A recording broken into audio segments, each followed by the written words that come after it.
Every generation has its defining works. More than 300,000 people worked to put that man on the moon, including that janitor. Millions of volunteers immunized children around the world against polio, and millions of more people built the Hoover Dam and other great projects. And now it's our generation's turn to do great things. Now I know, maybe you're thinking, I don't know how to build a dam. I don't know how to get 1 million people involved in anything. Well, let me tell you a secret. No one does when they begin. Ideas don't come out fully formed. They only become clear as you work on them. You just have to get started. If I had to know everything about connecting people before I got started, I never would have built Facebook. Movies and pop culture just get this all wrong. The idea of a single eureka moment is a dangerous lie. It makes us feel inadequate because we feel like we haven't had ours yet.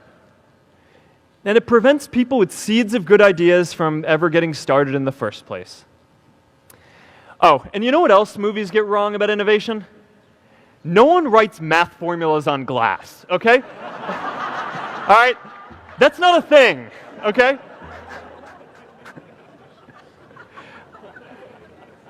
It's really good to be idealistic, but be prepared to be misunderstood. Anyone working on a big vision is going to get called crazy, even if you end up right. Anyone taking on a complex problem is going to get blamed for not fully understanding it, even though it's impossible to know everything up front. Anyone taking initiative will always get criticized for moving too fast because there's always someone who wants to slow you down. In our society, we often don't take on big things because we're so afraid of making mistakes that we ignore all the things wrong today if we do nothing. The reality is, anything we do today is going to have some issues in the future. But that can't stop us from getting started. So what are we waiting for? It is time for our generation-defining great works. How about stopping climate change before we destroy the planet and getting millions of people involved, manufacturing and installing solar panels?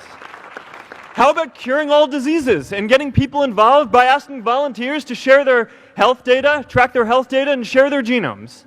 You know, today, our society spends more than 50 times as much treating people who are sick as we invest in finding cures so people don't get sick in the first place.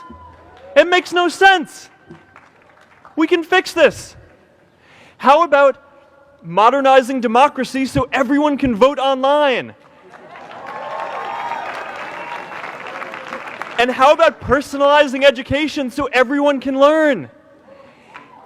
These achievements are all within our reach.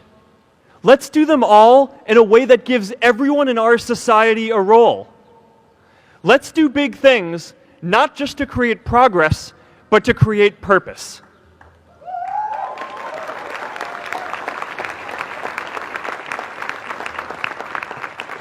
So taking on big, meaningful projects together is the first thing we can do to create a world where everyone has a sense of purpose. The second is redefining our idea of equality so everyone has the freedom to pursue their purpose. Now, many of our parents had stable jobs throughout their careers, but in our generation, we're all a little entrepreneurial, whether we're starting our own projects or finding our role in another one. And, you know, that's great, because our culture of entrepreneurship is how we create so much progress. An entrepreneurial culture thrives when it is easy to try lots of new ideas. Facebook wasn't the first thing I built. I also built chat systems and games, study tools and music players, and I'm not alone. J.K. Rowling got rejected 12 times before she finally wrote and published Harry Potter. Even Beyoncé had to make hundreds of songs to get Halo. The greatest successes come from having the freedom to fail. Now, today, we have a level of wealth inequality that hurts everyone.